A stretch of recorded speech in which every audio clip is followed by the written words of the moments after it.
Ma appunto quello che adesso tu giustamente hai focalizzato sulla soprintendenza di Cagliari, però il problema della memoria storica in Sardegna è ben più generale, cioè c'è stata una rimozione collettiva del tema della storia della Sardegna, perché diciamo così, allargando anche il quadro, non è diversa la situazione anche per l'epoca giudicale, cioè in realtà la ricerca storica sta un po' riprendendo anche grazie a studi come i tuoi, ma è proprio un problema di identità collettiva. Sappiamo che nella memoria si gioca buona parte del problema dell'identità. Siamo per fortuna la Sardegna ha un nocciolo duro che sono i 20.000 che hanno comprato il mio mattone, e c'ha una crosta esile di un centinaio di intellettuali che lavorano in cricca e che quasi si vergognano di essere sardi. Io ho letto di un antropologo, non mi ricordo neanche il nome, ma che parla dei costumi da proloco per Sant'Efisio.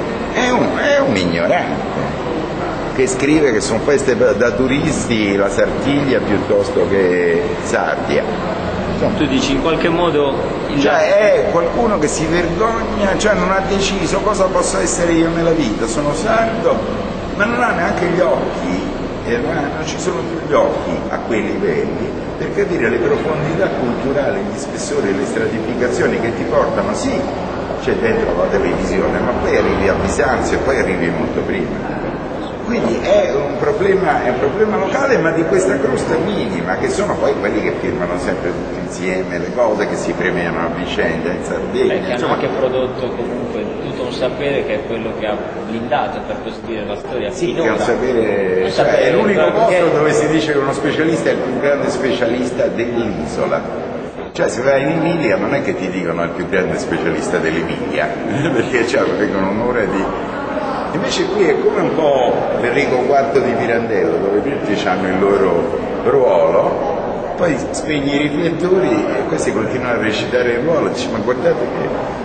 Infatti, è un teatrino. Uno dei dati, diciamo, portanti del tuo libro, oltre aver ricollocato le colonne e oltre aver messo l'ipotesi atlantica, no?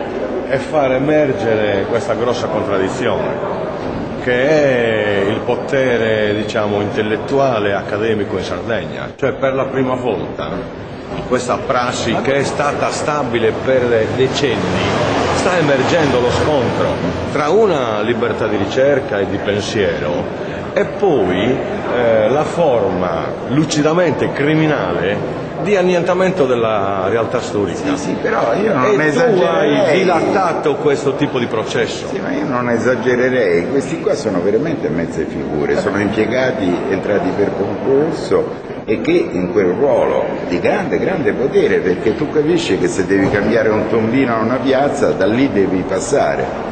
Se devi firmare un lavoro, se devi avere uno scavo. C'è gente che da 24 anni studia a Nurà che non ha pubblicato una riga. Allo stesso meccanismo lo troviamo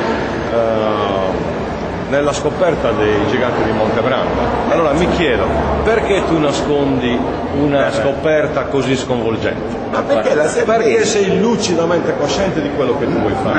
No, secondo me perché non si sentono all'altezza delle cose. Cioè se loro fanno vedere per bene il patrimonio che c'è, non sono all'altezza, cioè è chiaro che ci stanno gli Azzegni, ci sono i Lillio, c'è Moravetti, c'è un sacco di gente di altissimo livello, però questa fascia che firma invece di ragionare, che risponde appunto con un appello contro un libro, anche in maniera masochistica, perché poi appunto cioè è più fantastico, boomerang, nuragico, cioè mi fanno il pregone contro, mi danno la cittadinanza di Nocciocciola, Gesuino Mattana a Sasperate, mi danno 30 premi, mi fanno vendere 5.000 copie in più.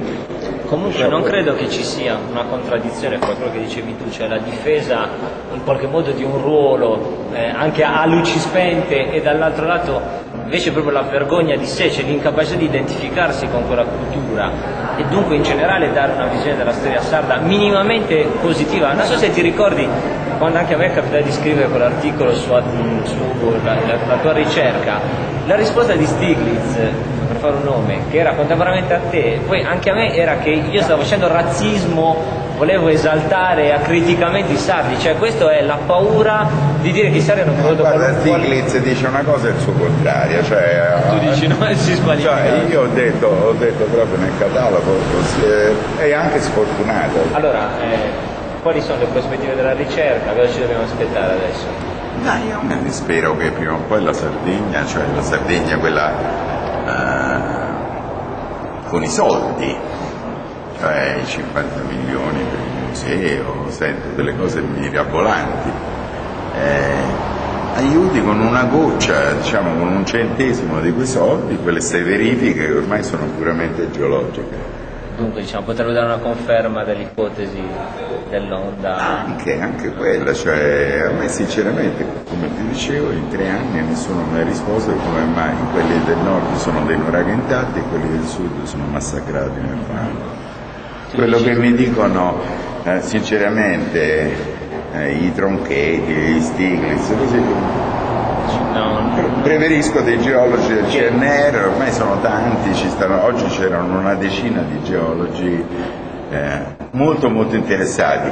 Quelli della Sardegna invece escludono queste ipotesi. Sinceramente io ho 3-4 posti che voglio far vedere e sarà una bella scommessa. Speriamo di avere conferme o altri materiali per far andare avanti la ricerca. Speriamo anche perché tutto sommato è bene sapere se una cosa è successa, in modo da prendere delle precauzioni in futuro. Il Giappone ha fatto delle isole per metterci sopra gli aeroporti, noi potremmo fare delle isole a protezione del capitano e del Sinis. Cioè, potremmo anche prendere coscienza della nostra storia, insomma, che al di là delle isole. Pensate che voi avete le feste e i balli più seri e austeri del mondo. Cioè, quando mai un ballo si sbaglia un passo si è fuori dalla comunità? Quello è come prendere l'ostia, grazie, me lo prendo con la mano. Insomma, c'è un rigore raffinato, ma non c'è mai un rigore rigoroso su 4 mani. No, ma comunque c'è un'austerità proprio che ti impone questa cosa, che è molto interessante e non ti permette mai l'allegria totale, la festa. Sempre un'allegria con un doppio fondo di mestizia, no? È interessante anche questo aspetto.